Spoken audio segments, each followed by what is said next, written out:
पिछले वीडियो में हम लोगों ने रेस्पिरेशन के डिफरेंट टाइप्स के बारे में डिस्कस किया था, मीन्स एरोबिक और एनारोबिक रेस्पिरेशन के बारे में। और इस वीडियो में हम लोग डिफरेंट ऑर्गेनिज्म के रेस्पिरेशन के बारे में डिस्कस करेंगे। जैसा कि हम जानते हैं, प्लांट्स सेल से बने होते हैं। एनिमल्स की तरह प्लांट्स भी एनर्जी रिलीज करने के लिए रेस्पिरेशन करते हैं। प्लांट्स में सेलुलर रेस्पिरेशन भी होता है। प्लांट्स शुगर या ग्लूकोज को सिंथेसिस करते हैं, जिसका यूज़ रेस्पिरेशन के समय एनर्जी प्रोड्यूस करने के लिए किया जाता है। ऑक्सीजन के प्रेजेंस में एनर्जी रिलीज करने के लिए ग्लूकोज के मॉलिक्यूल ब्रेक हो जाते हैं। यह रिएक्शन डिफरेंट स्टेप के द्वारा होता है। सेलुलर रेस्पिरेशन में कार्बन डाइऑक्साइड वाटर एनर्जी के रिलीज होने से बनता है। इस प्रोसेस को यहाँ दिखाया गया है। यहाँ ध्यान से देखिए, अगर इस रेस्पिरेशन के इक्वेशन को अपोजिट कर दे तो फोटोसिंथेसिस का इक्वेशन बन जाता है। इसलिए हम कह सकते हैं कि रेस्पिरेशन का इक्वेशन फोटोसिंथेसिस के इक्वेशन के अपोजिट है। हम जानते हैं कि प्लांट्स में सांस लेने के लिए कोई स्पेसिफिक ऑर्गन्स जैसे लंग्स नहीं होते हैं। वे डिफ्यूजन प्रोसेस के द्वारा गैसों को एक्सचेंज करते हैं, मीन्स कार्बन डाइऑक्साइड और ऑक्सीजन के एक्सचेंज के लिए डिफ्यूजन प्रोसेस का यूज़ करते हैं। डिफ्यूजन प्रोसेस को प्लांट्स अपने लीव्स के सरफेस पर प्रेजेंट स्मॉल ओपनिंग के द्वारा करते हैं, जिसे स्टोमेटा कहते हैं। जनरली स्टोमेटा दिन के समय ओपन रहते हैं और रात में क्लोज रहते हैं। वे कार्बन डाइऑक्साइड और ऑक्सीजन के एक्सचेंज में हेल्प करते हैं। गैसों के इस एक्सचेंज के अलावा ओपन स्टोमेटा प्लांट्स के इवेपोरेशन प्रोसेस मीन्स ट्रांसपिरेशन में हेल्प भी करता है। ट्रांसपिरेशन नेचर में वाटर साइकिल का एक इम्पॉर्टेंट हिस्सा है। इस प्रोसेस के द्वारा प्लांट्स अपने स्टोमेटा के हेल्प से एक्स्ट्रा वाटर और वेस्ट को रिमूव कर देते हैं। डार्क कंडीशन में फोटोसिंथेसिस नहीं होता है, क्योंकि लाइट अवेलेबल नहीं होती है। क्योंकि सिर्फ रेस्पिरेशन होता है, इसलिए इस कंडीशन में प्लांट ऑक्सीजन लेते हैं और कार्बन डाइऑक्साइड रिलीज करते हैं। डिम लाइट में जितना फोटोसिंथेसिस होता है उतना ही रेस्पिरेशन होता है, क्योंकि थोड़ी बहुत लाइट अवेलेबल होती है। इसलिए यहाँ पर जितना कार्बन डाइऑक्साइड रेस्पिरेशन में बनता है उतना कार्बन डाइऑक्साइड प्लांट फोटोसिंथेसिस में यूज़ कर लेता है। इसलिए कुल मिलाकर न तो कार्बन डाइऑक्साइड रिलीज होता है और न तो ऑक्सीजन रिलीज होता है। ब्राइट लाइट में रेस्पिरेशन की तुलना में फोटोसिंथेसिस काफ़ी अधिक होता है। इसलिए इस केस में प्लांट कार्बन डाइऑक्साइड लेता है और ऑक्सीजन रिलीज कर देता है। स्टोमेटा के अलावा प्लांट्स के कुछ अदर पार्ट्स जैसे वुड और ब्रांचेस के सरफेस डेड सेल्स के बने होते हैं और इस पर पाए जाने वाले पोर्स को लेंटिसेल्स कहते हैं। ये भी रेस्पिरेशन के दौरान गैसों को एक्सचेंज करने के लिए लिविंग सेल्स की हेल्प करते हैं।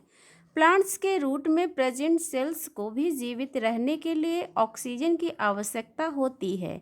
वे सॉइल के पार्टिकल्स के बीच प्रेजेंट एयर से ऑक्सीजन लेते हैं, इसलिए प्लांट्स पानी में डूबने पर मर सकता है।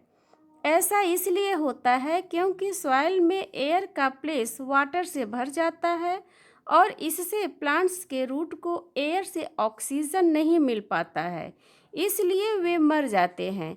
यही ऑक्सीजन उन्हें जीवित रहने के लिए आवश्यक है। छोटे एनिमल्स में गैसों का एक्सचेंज उनके बॉडी सरफेस पर डिफ्यूजन के माध्यम के द्वारा होता है, जबकि बड़े एनिमल्स में ऐसे ऑर्गन्स होते हैं जो बॉडी के अंदर एयर से ऑक्सीजन एक्सट्रैक्ट करने में हेल्प करता है, ताकि सेलुलर रेस्पिरेशन आसानी से हो सके। छोटे ऑर्गेनिज्म जैसे अमीबा और हाइड्रा में डिफ्यूजन प्रोसेस के द्वारा ऑक्सीजन बॉडी में इंटर करता है और कार्बन डाइऑक्साइड बॉडी से रिलीज होता है। अर्थवर्म और लीच में गैसों का एक्सचेंज स्किन के द्वारा होता है। इनके स्किन सॉफ्ट और मॉइस्ट होते हैं और ब्लड को सप्लाई करते हैं। फिश, प्रॉन और क्रेब में रेस्पिरेटरी ऑर्गन्स गिल्स होते हैं ऑक्सीजन रिच वाटर माउथ के द्वारा एंटर करता है और ऑक्सीजन डिफिशिएंट वाटर गिल्स के माध्यम से बाहर आता है। इंसेक्ट में रेस्पिरेशन ट्रैकिया के द्वारा होता है।